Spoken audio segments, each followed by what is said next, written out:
Okay. Hi, everyone. Thanks for joining us today. There may be a few more people joining us as we go along, but we wanted to get started because we have a whole bunch to talk about.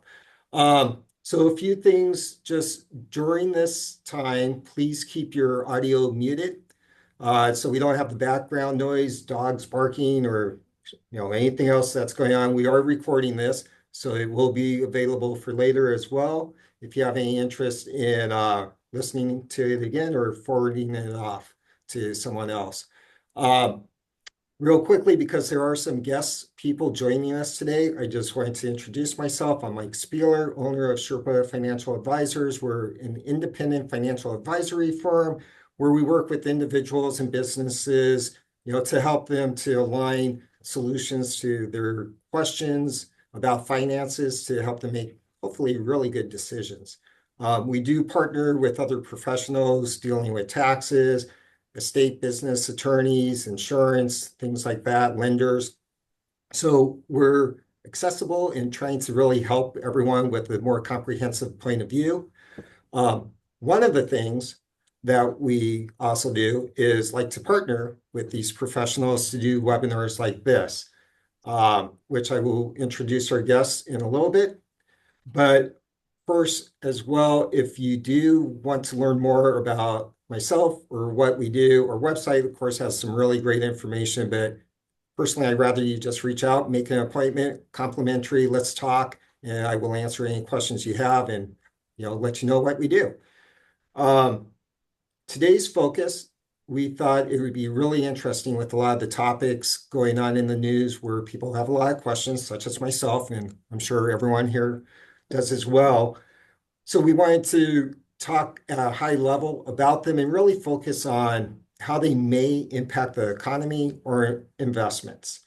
Um, Couple things to keep in mind. There's a lot of uncertainty right now as things are developing, which makes for volatility in the markets and a lot of fear.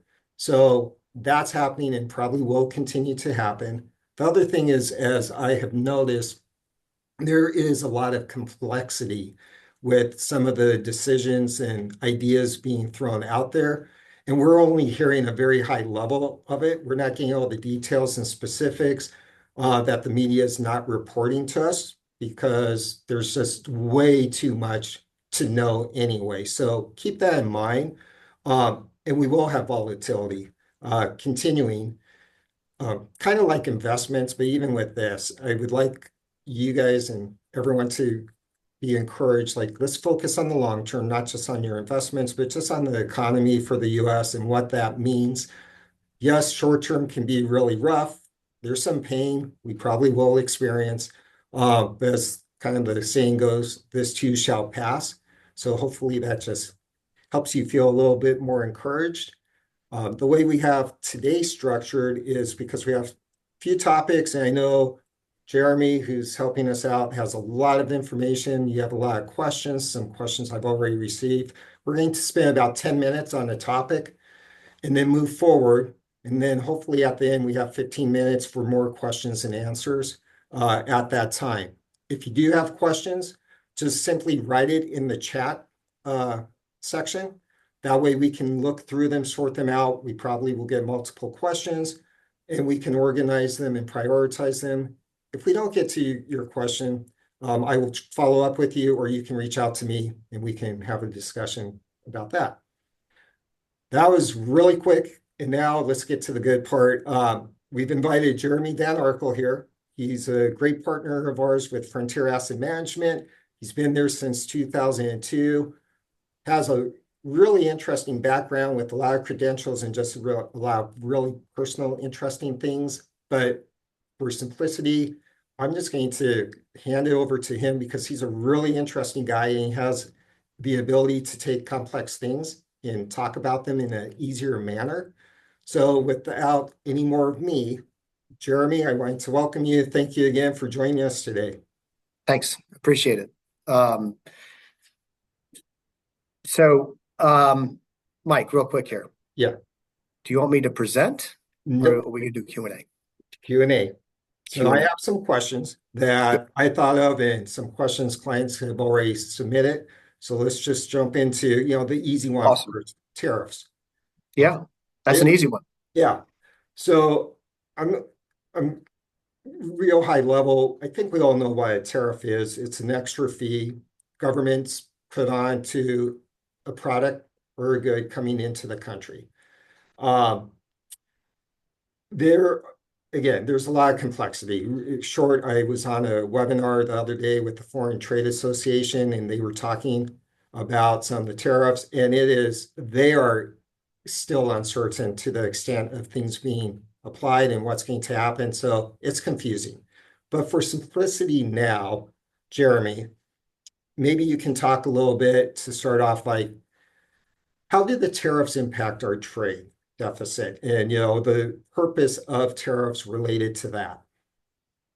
Okay, that's great. So, um, boy, I have to make some connections before I can get to that, how it affects Okay. the trade deficit. So, um, if we think about a tariff, and the first thing, like Mike, you mentioned that a tariff is simply a fee that's placed on goods that come into the country, and it sort of just we call it a tariff, but it's sort of a tax because somebody has to pay it, right? Mhm. And generally speaking, the consumer pays it, or the people that are buying the intermediary goods that go into their final products, they are paying it, right? And so in general, the first thing that tariffs do is they raise prices of the thing that's being tariffed, right? And the second thing that they do is, let's say we import, let's use a hot topic example, whiskey, right? And so if we import whiskey from Canada and somebody says, I really like Canadian whiskey, and it's 25% more expensive, then you might look at a domestic whiskey and say, well, I'm gonna drink Woodford instead. But I really like the Canadian one, but I'll just drink the Woodford because it's 25% cheaper. So that's the first thing that could happen. And then that's what they call a substitution effect. But the what happens in practice is on something as simple as that is if Woodford, if all the foreign competitors for whiskey are 25% more expensive, then Woodford might say, well, I can raise my prices and get away with it. And so generally speaking, in practice, competing products meet the price of the tariff product. And so it isn't just the prices of the things being tariffed that go up in price. It is in general a rise in all prices. So that's the first part to acknowledge. The second thing is if we go to like the Econ 101 textbook, then what we all learned in our very first economics class are those curves, right? The supply and demand. They had like these crisscross curves. One moved this way and one moved this way. And the trade-off when talking about in tariffs, just straight out of the textbook, is price versus output, right? And so output could be for a single good, or output could be for your entire economy, GDP. It's simplest if we just call it the entire economy, GDP. So if you raise the prices by the amount of a tariff, then the amount demanded by the consumer is less. So because I only have a certain amount of wallet to buy goods and services, if the price of that good in general, if a lot of goods and services rise, or if the price of that one thing rises, I'm going to demand less of it. So that means that output retracts. So the two things that are direct out of the economic textbook is the price rises by the amount of the tariff. The competing product prices do rise as well, but maybe not exactly the amount of the tariff, but most things rise in general to meet the tariffed price. And so there is no substitution effect. And then people have less wallet share, so they demand less. So then businesses produce less. So what that means is prices go up and GDP goes down. That's the effect. So so the next thing that you mentioned to get to how does it affect the deficit is initially the tax, so the deficit is two sides of things, right? The deficit is the government spending money and then the government taking in money. It's just like your family, balance sheet. You go out and you earn money and then you spend money, right? And if you spend more than you earn, you have a deficit. right? And so our government is in a state of deficit. We spend more than the tax dollars that we take in. And so if you restrict output, initially, if you raise the prices and restrict output, if it's in equilibrium in the same proportion, there's no effect on the tax revenue because the tax revenue goes up because of the inflation, but the amount you bought was less. So it is no effect on the tax revenue side of the equation.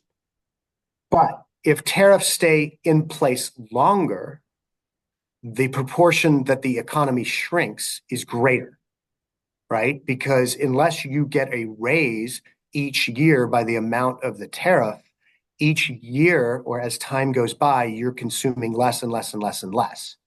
And so the longer tariffs stay in place, the less tax revenue that is brought in, which expands the deficit. It makes it worse. So there was a lot there. I know. How we're getting through all this in such a short time. I'm actually kind of proud of myself that I don't think I said anything offensive, first of all, because No. this is obviously a hot topic. And second of all, I think I actually answered your question. Right. So that's on the, like, you're talking about the deficit, but Yeah. okay, first, I mean, all, if not most, if not all countries apply tariffs to imported goods. Okay. To some degree. Yeah. Is what as the US applies tariffs or potentially does, how can that change our trading partners and the ability of I guess it's two-part. First, it can impact our trade partners and our trade balance with the other countries. Also, does it potentially open up a more diversified trade opportunity? You know, for example, I think we've all heard like we are very dependent on like, you know, Taiwan for semiconductors or China for pharmaceuticals. And, you know, we saw how that worked out years ago. Will it also help our economy in the long run by having more options and a more fair trade partnership with other countries?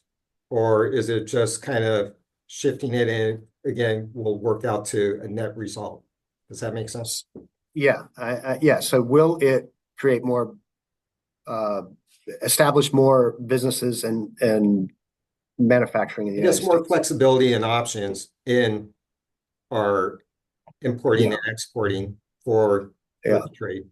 I'd have to probably get to that. So I'll start with the idea that if we only had a two-party system, right? If it was just us and Canada, then we raise tax on their imported goods, and they raise tax on we tariff their imported goods, and then they retaliate with equal tariffs on the goods we buy from them. So it's usually just met with retaliation of equal parts. When you're the first to lob the tariff, they then have time to figure out what in particular they want to tariff from you. So we could say, you know, and maybe it's not unilateral. Maybe it's, maybe, Canada says, no, we're going to hit your cars and oil, which might be more damaging to us, right? And so each tariff should be thought of as there's a good chance it just is retaliated right against. So that's a two-party system. And now you take like a three-party system, right? And you say like, well, there's a whole bunch of other countries. And, Canada doesn't have to trade with us. They can shift trading to Europe, say, for example. But they'll face their own tariff situation with Europe probably, right? And so that is the action of how it unfolds. Somebody tariffs somebody tariffs them back, and then the trade augments based on whatever tariffs were levied, because we're not a closed network. You can trade with anybody, right? So, for example, when we first put tariffs on China, China then did more business with firms in, say, Thailand or Brazil, and then they sold into us, right? and they got to, they just work their way around it. And so where does that end? I don't know. So let's talk about some numbers. How about that? Sure. Give this some context. Okay. So the tariffs are expected, according to the Peterson Foundation, to cost each family $2,000 a year. And that does not include retaliatory tariffs, and it only includes tariffs between Mexico and Canada. There's the idea that we might be taxing Europe and Australia and other places as well, or tariffing. I use that term completely interchangeably. I think you guys know what I mean. And so it starts a spiral, right? These tariffs so far, which would be 25% on Mexico, 25% on Canada, and an extra 10% on China, will raise us $1.5 trillion over 10 years in tax revenue. That then, that could then be used, I guess, for our deficits, right? That's about $150 billion a year that we raise in tariffs, that we collect as a nation. The current deficit is 1.8 trillion. So we're raising about 10% of the deficit in taxes each year. So it's not going to move the needle that much in terms of deficit. In terms of business flexibility, if people then buy more, if U.S. people buy more U.S. designated products, those companies in theory should have more profits, and they should be then able to reinvest in our country, right? But that does not include whether with a tariff, GDP is shrinking. Secondly, it does not include the idea that if I am, I don't know, cars, right? Everybody understands cars. Cars are the most complicated thing here because they cross the board, parts cross the border all the time. Car parts have parts. Cars are made up of parts, and the car parts have parts. And they're coming from all over the place. And they're flying in and out of the border, right? Things are going back and forth to Canada and then to Mexico, and then they end up in your air conditioning system in your car. And so it's hard to tax that. But so if you were to say, like, well, then just stop that. Just produce the entire car in the United States, right? That would give manufacturing people in the United States more jobs. But car companies are going to be very reluctant to build a $1 billion factory or more, whatever these things cost these days. They're going to be very reluctant to do that if they think in 3 years we're going to get a different policy. So the idea of a tariff needs to be concrete before companies are going to invest billions of dollars to repatriate their business units back to the United States. Does that make sense? If they did, it's huge for us. Now, on the other side of things, service-based companies don't, the scale businesses that we are masters at, which your great state of California is the incubator for all of the world's technology, almost, right? And those businesses that create scale and service businesses that create immense profits, they don't really have this issue, right? We are masters at that. And if we're running, one of the other arguments to take, I think it'd be great if we had more manufacturing, but if we only have a limited supply of workers and that causes worker wages to go up and there's tariffs and everything's more expensive and this, that, and the other, I'm telling you, the GDP is going to be less. And at the same time, maybe those workers are better off working for a company that has huge scale and huge profits and doesn't require a factory, which we are masters at. And that maybe other countries are, already entrenched in manufacturing. So it's a really big ship to move. It's going to take a lot to convince Ford to shut down factories in Mexico and Canada and bring them here, because it's going to cost Ford billions of dollars to do that. And they need concrete evidence and proof that this is permanent and going to work. So just for time's sake, because I know we could spend 2 hours on tariffs, but to kind of circle back to, as I originally said, there's a lot of complexity in this. It's not just apply a tariff on a product because there's subproducts and everything. There's the ability to record, charge the tariff, and there's so much. Well, and you just said something really important there. Sorry to interrupt, but that's front of mind for me too, because I run a business and I understand there's systems involved with just the billing and the reporting, and the people need to record information and they need to collect the money and they need to pay other people. And I'm like, I don't even understand how they're going to do this. Like, I mean, what do they just have a spreadsheet that's ready to go at the border to tax everything? I mean, it's going to be difficult. Right. So Yeah, yeah. going back to right now, we see the unknown, the uncertainty causing volatility in the markets. It's probably going to last a long time as far as the implementation of anything and understanding how that works. So from an economy investment point of view, since that's like your area, the investments, how does this play out with investing in the markets the next year or two, whatever? Because it seems like it's going to be a very long period of uncertainty. And then you have potentially changing administrations and people making these decisions. Yeah. So the build out of U.S. manufacturing or repatriating of manufacturing back to the United States is a long-term CapEx project, right? It requires a lot of time, materials, investment, borrowing of money, and it requires solid parameters and rules that are set in place before businesses are willing to do that. And I think that the thing that the market is coughing up right now, right? It's having a little, it's having some hiccups here. This is nobody wants volatility. It is, to me, still in the range of random normal. Like, we want to sort of say this is tariffs or this is the president, but it also could be looked at as saying, hey, we've been on a long trend for 10 years. The US has really had a lot of advantages here, but it's very expensive in terms of its pricing, and all trends come to a little bit of an end, or they don't grow uninterrupted.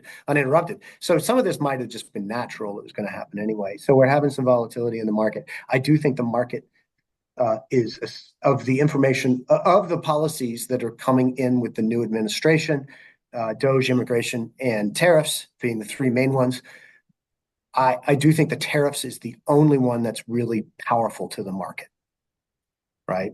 And I think if I were to put my guessing hat on, or what the rest of the world is feeling about this, is that this feels like an economic war, and to them, like, if we just say, hey, I'm Canadian for a day, right, or something, it feels a bit like an economic war. And like, to them, they probably think like, well, why are you doing this to me, man? Like, why are you trying to ruin my economy, or whatever take they're going to have on it. And and they can respond in two ways. They can do retaliatory taxes, but I think what the market's really concerned about is that the buyer's strike that we're seeing, which is, hey, I'm not going to buy anything from America. And that kind of, that there's the ideal of the tariffs and what the tariffs should do, and then there's the implementation of them and how it's being done. And I think neither of those are taken right now by the rest of the world and by our stock market as being a positive thing. And these foreign nations can retaliate by having a buyer strike on our exports, i.e., it's an extreme example, but sales of Tesla are down 70% in Australia. So this is like the butterfly wing, like halfway around the world.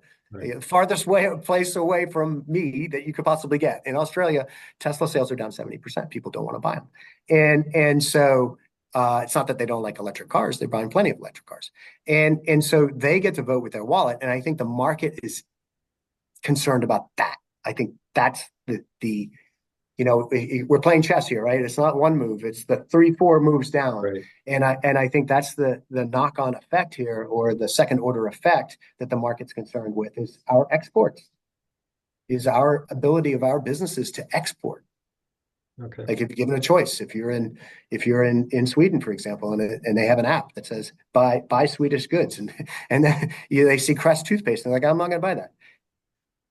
I don't know how that's going to catch on, but that seems to be the buzz. Okay. Well, a couple things before we move on to the next one, just because I do want to hit the other topics, but um, yeah, at some point though, how long do people or countries continue to boycott before you're like, I really want that product because I really like it. The other thing I was listening to Brian 100%, Foxberry, 100%. an economist from First Trust, and he had mentioned we will probably talk about this when we get to AI and tech, but he's like, they feel the market has been overvalued for a long, long, long time. The tariffs are the catalyst that just happen to be kind of driving a lot of what we see right now. It's not just the tariffs. There's a bigger issue there with Uh, stimulus, low interest rates, and now this is the one that's actually causing things. But with it, that, it it gets a lot of press because it's kind of the straw that's breaking right, several things. yeah, it's easy Yeah, to yeah, talk about and cause yeah. division or worry. Let's So talk. so so real Or quick on the last thing on okay, tariffs. yeah, Here's another uh because we're amongst friends, right? So here's another thing that I think is likely to happen. The tariffs are not going to happen. I think that's a possibility. Or it'll be so watered down it won't be an event. Because so far there that of all the issues that are being trying to be instilled in sort of our new change here, the tariffs seem to be the number one thing that people are really hung up on. And when I've experienced this in my career, when there is trying to push a narrative that is not accepted, that eventually it just doesn't work. It just doesn't happen. So I don't think this has legs. okay. We will see how it plays out. Yeah. So, So we'll yeah, so we'll come back in a year and you yep, can and you do can a all review. say, Jeremy, you're wrong. So let's move on So to because something that's why less. that's why I think it's not something Yeah, huge to worry about because it isn't permanent yet, or it isn't even a permanent concept. So let's go on. yeah. Let's move on to something less controversial. DOGE So, and oh what they're doing. Um, yeah. so yeah, I mean, we hear the headlines, cuts here, there, it just sounds so large and all that. But I, I I'm just going to let you talk. What do you Sure. see All right. the short-term, long-term impact of what they're trying to accomplish there and how that's impacting the economy, stock market now, and maybe, a year from now? Yeah. So some of these, so like I said, I think the tariffs is the main thing to focus on in these issues.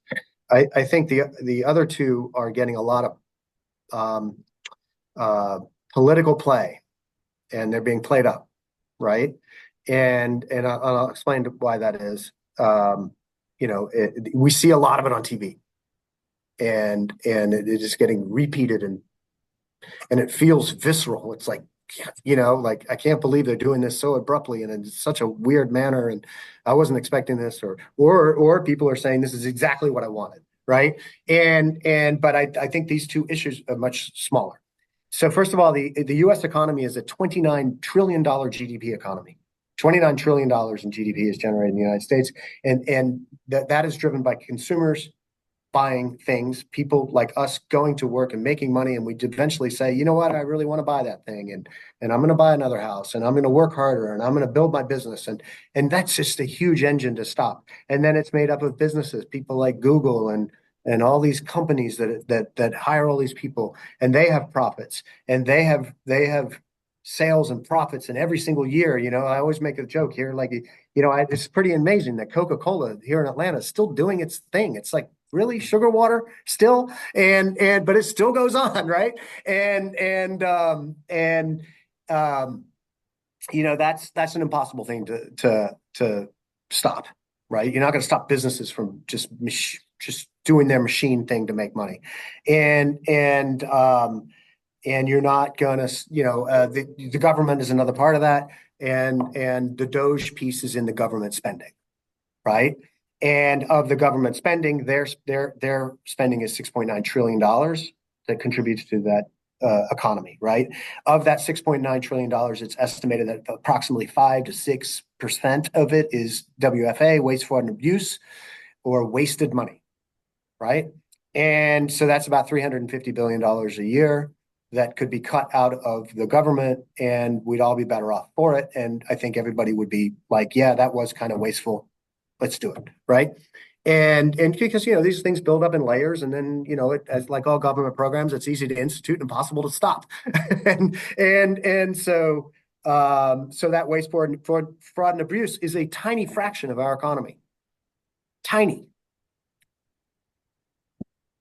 So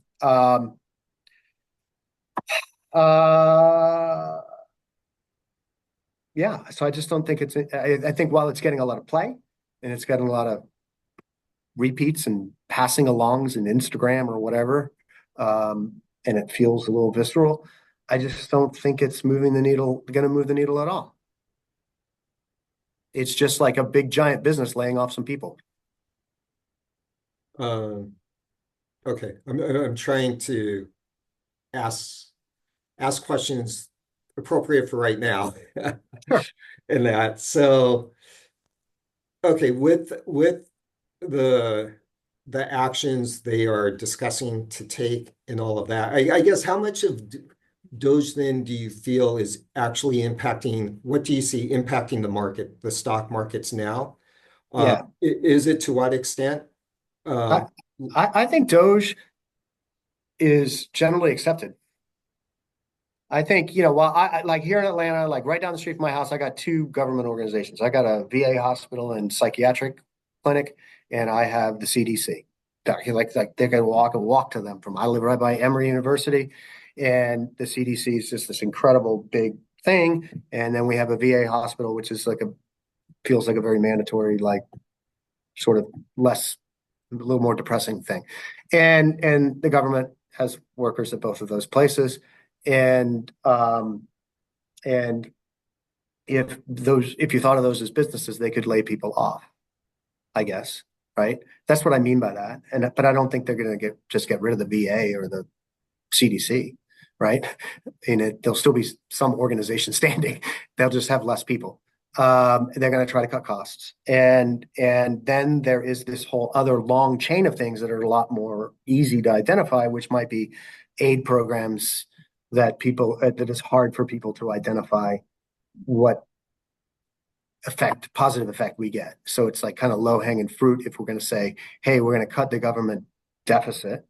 So the deficit's $1.8 trillion a year. We overspend, right? And we are 122% of GDP in our government debt.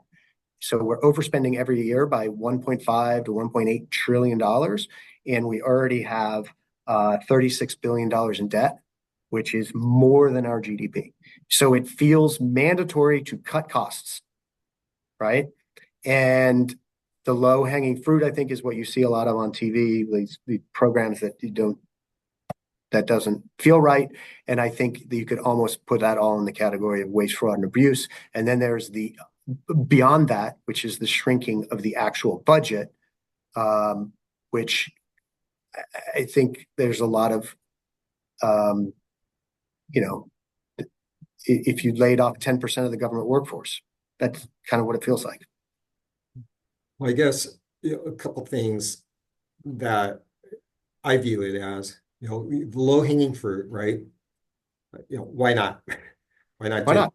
Second, maybe it has a small impact on 1 year, such as the tariffs and everything. But these small impacts layered on year over year, either has a larger impact, but more importantly, too, I guess, being efficient, right? We don't run our personal household and say, oh, we're wasting here, we're excessive here. Well, it's only a few bucks here or there, so don't do anything about it. Yep. Hopefully, like the efficiency of that cumulative combined, it changes the mindset of how things are run. Yeah. And and the impact on the economy too. And I guess trust as well. And real quickly, you and I had talked before, granted, the CDC is one example, But if there were layoffs there, you said a lot of those people there have PhDs and they could go to Pfizer real quickly, probably real get paid quickly, more. have a better job. And Granted, in that's fact, not applicable to all government employees. I don't think so. So you can't just say, well, everyone could get a job, but Yeah. it's not just, hey, they're laid off. The economy's taking 100% hit on that. So anyway, let's move on to the next one. AI and tech, you know, artificial intelligence tech. I guess there's a lot of talk about AI. It's the new big thing that's going to have anywhere from huge impact on everything, or some people say none. Uh, Yeah.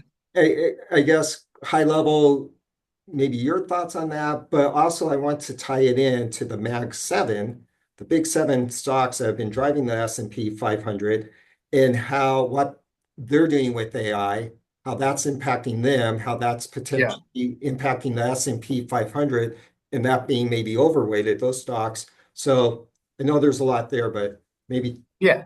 So I used AI to help me assemble facts for this, and it was incredible how quickly I got facts. And of course, I'm like, are these facts right? Are they real? Like, did I get this from is this from the Washington Post, or is it from the Peterson Institute, or is it from the Pew Research Foundation, like, or is it the usgov.org, or is it the Fred? Like where does this data come from and all that? And so, but anyway, it was just incredible how quickly. Like, if you guys have any questions, I highly recommend this. If you got any questions on tariffs, DOGE, or immigration, AI is really good for that. and just check your sources, because you have to ask it multiple ways in different ways, because you get different answers depending on how you ask it. And so it isn't like, I use AI every day. Not every day, but I always use it it's just like to me, it's just like an incredible search engine, right? Instead of searching through links of things, it just gives me the answer. That's very nice. That to the extent that I'm sure there's, like, there's going to be tons more applications there.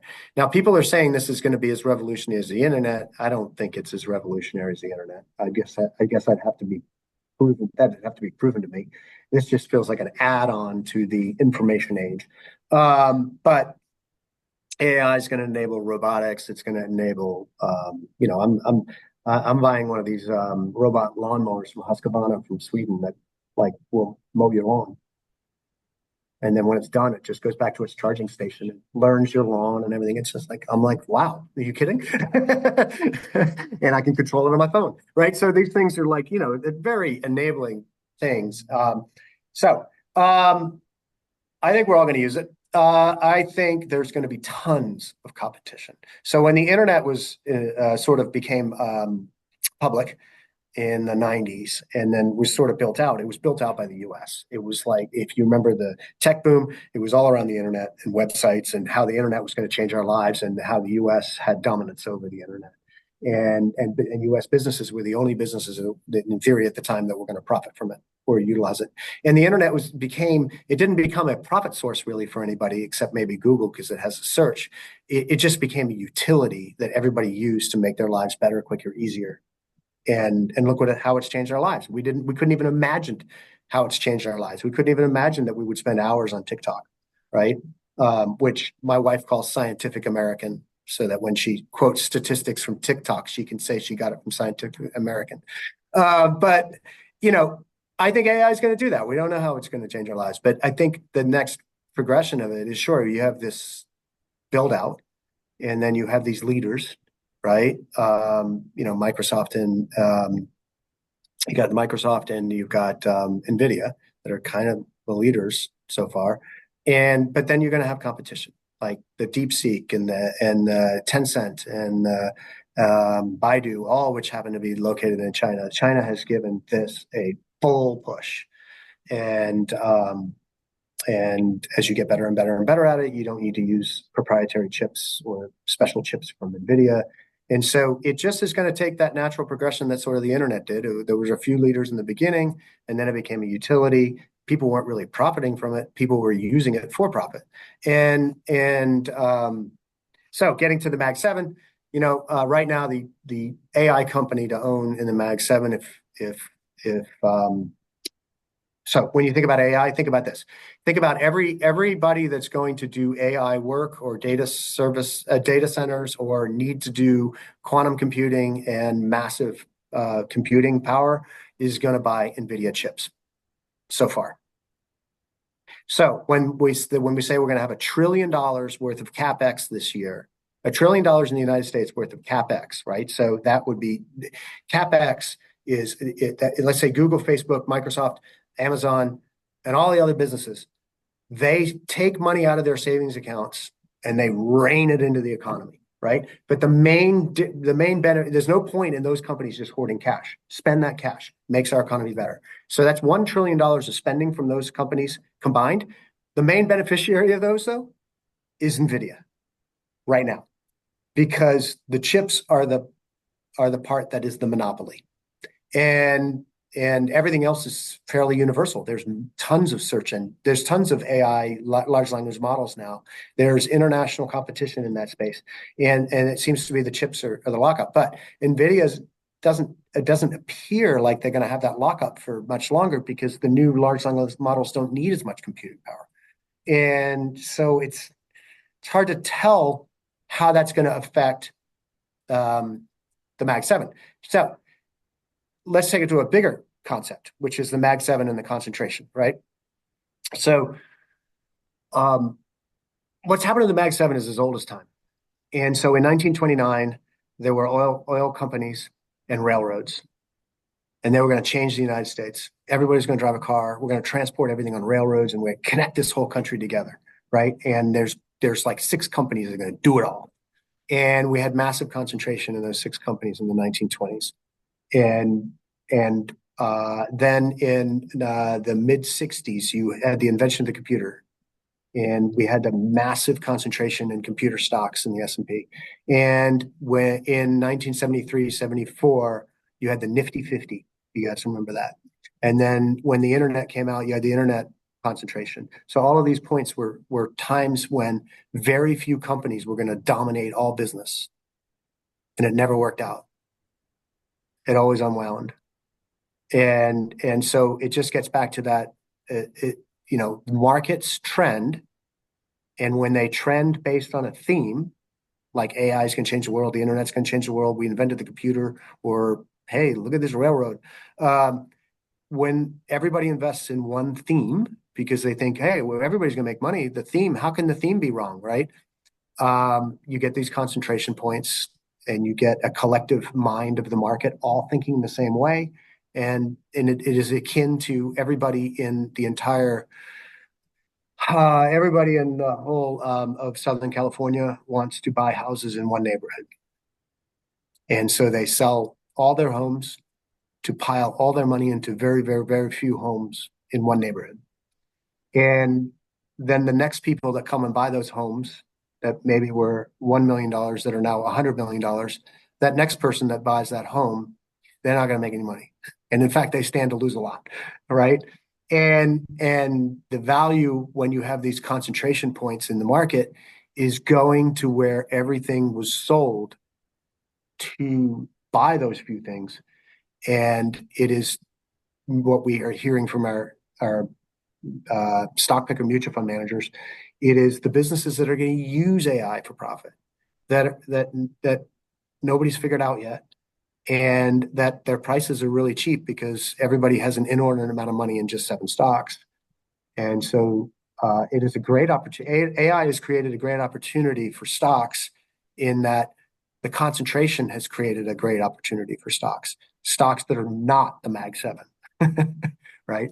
So I think real quickly, I've mentioned this to many clients. You guys talk about this, but if people on this webinar haven't heard it, I mean, the top 7, the Mag 7, in the S&P 500, which consists of 500 stocks, those 7 companies account for about 30 to 40% at any given point of the value of the S&P 500, right? yeah. So that means there's 493 other companies in there, but a lot of the movement we see is driven by how those are going. Yep. And I think, as you said, it may not be so much the technology is going to, whether or not it advances and it's used, but the competition, looking at that, the other companies that we may not know about that Yeah. might grow and benefit from this versus the early, stage entries companies and getting all the That news. So, that stage is over. yeah. AI is up and running. So the companies that got it up and running, it now it's the companies that how to use it better. Okay. Yeah. Well, we have one last topic of immigration, but I see, we have about 12 minutes left as well. And I really want to make sure we open it up for Q&A. Yeah. I don't see any questions coming through the chat. So as a reminder, if you have a question, just to the right, or there's a little button that says chat, you can type your question in there. Um, Let me ask some questions that people sent beforehand. Awesome. Let's see. I am going to combine a couple here and maybe in general. We got, Russia and Ukraine, the war battle going on there. We have Israel and Hamas. What impact can you see that having on the markets? And I guess with any developments or potential, talks with the ceasefire and all that. And I know there's layers here too with energy, with Russia and all that, but like, what are you hearing or seeing or things we should be looking for as far as Right. those events impacting Yeah. markets? So in terms of the stock market, Mhm. this is going to be sad to hear, but wars are good for the stock market because generally speaking, the equipment that is used in wars is very expensive. It is almost very rapidly extinguished and need to be reproduced. And the who pays for that is governments. And so just as CapEx is so incredibly good for our economy, if businesses take money out of their bank account, expand, they pay lots and lots of people to do that. The same thing is true with governments. And so we just saw this in Europe, right? Like, so we sort of detached ourselves a little bit from the Ukraine war, and then Europe is stepping up, and Germany just passed I don't know what the package is, in the trillions defense package that they're going to borrow money and they are going to buy and build machinery and weapons and everything that is immediately extinguished in the war, and then they're going to do it again, and so that's actually good for business because it's governments borrowing money, so it creates money and it rains it into the economy. In this case, just in the military complex, but and that's an important part of the U.S. economy is the military complex. And so, a lot is made of, how much money we give these countries. We don't give them money. We give them equipment that the government borrows the money to pay the manufacturers that are U.S. businesses to produce the equipment and then ship it over there, right? And so, or bullets or those things. And so that's stimulus. War is stimulus. It's good for the economies. So let me just ask a Yeah, question kind of reverse. yeah, Let's just hypothetically say there's ceasefire agreements in place that are actually honored and there's yeah. peace and, agreement settlement and all that. Does that have a negative impact on the markets, do you think? Or the markets kind of factoring in a I, continuation of, like the yeah, war and the expenses, or? I think it's at this point it's a win-win. The most damaging time in a war is when it's begun. That's when the shock happens. That's when there's people are just they don't know how to absorb it. They're like, is this really happening? And it can affect the economy just in terms of sentiment and fear, and it can affect the stock market. Every time the stock market goes down, the economy gets worse. So those things that's more in the beginning. Now that it's underway, you're either doing two things: you're fueling it with government stimulus, or you end it. Both of those cases are a positive. because we would feel happy if it ended. So Yeah. there's an emotion, there's a monetary component and an emotional component, right? So the monetary component hits earnings. So there's two parts. This is get complicated. There's two parts to the stock market valuation. There's like, what do the businesses actually earn? And then there's, what am I willing to pay for it, right? And what the businesses earns moves very slowly. And then how I feel about those earnings and what I'm willing to pay for them moves very quickly. And so once the war is underway, if you feed it, you are making more earnings. Once the war is over, you're feeling better about your prospects to be an investor, so you pay more for the investments that you're willing to buy. Next question. So that's a win-win at this Right. point. Next question. What happens to the market if China invades Taiwan? Maybe a sub-question of that is, any updates on semiconductors being produced, outside of Taiwan? Because they do what, 90-some% production Yeah. of semiconductors? So Taiwan even manufactures NVIDIA's chips. Okay. So it's NVIDIA's technology and patents they manufacture. So it is like an incredible resource and an incredibly delicate situation, I would say. They don't manufacture all of their chips, but there's a huge outsourcing.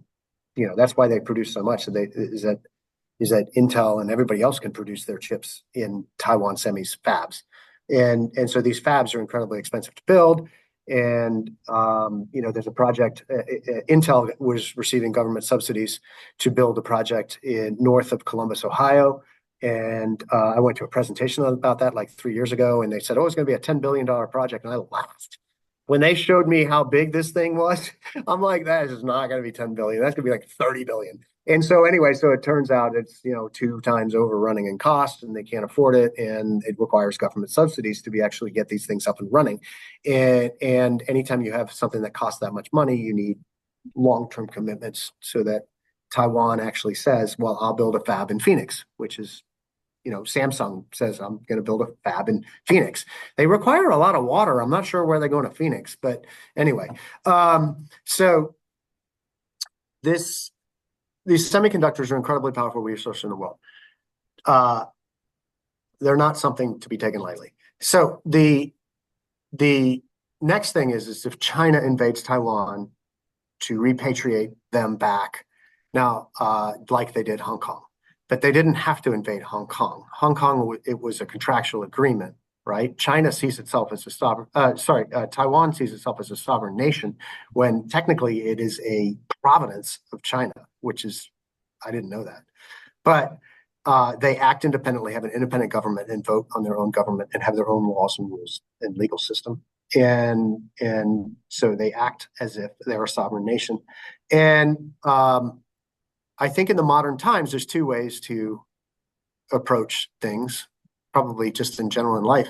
You can approach through diplomacy, the softer side of negotiating, or you can approach through force. And in our modern economy, approaching through force in my lifetime, has never worked. And for example, what happened when Russia invaded Ukraine, we could listen all day long to how they could say that, well, it used to be part of Russia and they're part of our culture and we did this for them and then they went against us on this, and there's all these rationales for how it happened. But Russia was essentially canceled. It is uninvestable. Nobody wants to touch them. And then they then become an island in the world. And if China were to invade Taiwan, I think that's the response you get. We already have such a political and emotional response to investing in China. It would only make it worse. And right now, their stock market's down, their economy's down. And the number one thing that the Chinese Communist government wants is to not be overthrown. And I think it'd be incredibly stupid if they did that, especially since there's a roadmap of what happens when you do that. All they have to do is look at Russia and say, do I want to be like that? No, right? And so you can't take anything by force anymore. That's just not how the world works. It's just we've so moved on. It's like the taking things by force was in a world when we weren't connected and we had no information and we didn't know that you know that the mongrels were invading Hungary. We didn't know, and we're all connected with all this information, and you have freedom to move capital, buy goods and services, and all this stuff, and you'll just get canceled. So let me ask or throw out a statement, maybe not a question because we may not have time and you may not have the answer to this. But if China did invade Taiwan and let's say took over, your point I get, but in the meantime, there goes a discontinuation of available semi chips, conductor chips, and all that. Like that has a huge impact on how the world and everyone operates. So I don't know how long, that's kind of like the question, like, well, how You long would does that last? And what do we do, everyone, in the meantime that for, that piece would be a disaster. yeah. I So, don't think anybody's prepared to go and do a cross-Pacific war. And even if you did, you wouldn't have any fabs. They'd all be blown up and destroyed. And so and I guess stranger things have happened. But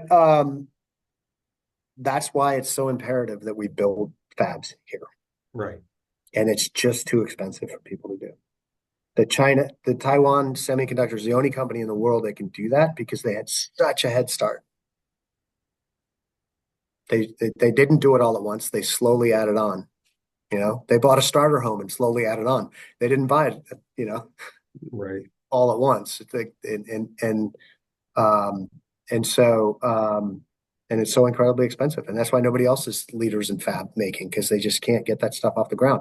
I mean, 3 fabs, right? Is that what we're trying to build? Is 3 fabs? I mean, that's like, I don't know. It's $100 billion, probably $80 billion. I don't know. This stuff just costs so much money, Okay. and it takes years. Right. We got like a minute left, and I want to be, sensitive of everyone's time. Um, if anyone has questions that they think of later and would love to ask, just, reach out to me. We can talk. If I don't have the answer, I can always reach out to Jeremy or, someone else who, if it's a different angle versus investments, and try to get the answer to you. But I mean, all of these things are an ongoing thing, conversation. And like you said, a year from now, it might be good to meet again to see where we're at. I know, right? But And again, I'm not a Washington insider. I don't work in the White House. right. And there's, again, so much we don't know, Yeah. that we don't even know what's going on and what the plans are. So thank you, Jeremy. Yeah. It's always great having you on and just talking with you. Yeah. I hope everyone, feels the same and you got a lot out of this. We're going to try to do some more webinars throughout the year on different topics. If you have questions, reach out to me. If we can put up the slide with our contact information, if you didn't grab it the first time around for the guests, feel free to write it down, call. And I think with that, this is a good breaking point. There's the information there. Jeremy, thanks again. Thanks. And Thanks. everyone else, thanks again for joining us. Have a great Yep. weekend coming up. Appreciate it. Thanks, everybody. Thanks for listening. Thanks for the trust. Thanks, Jeremy.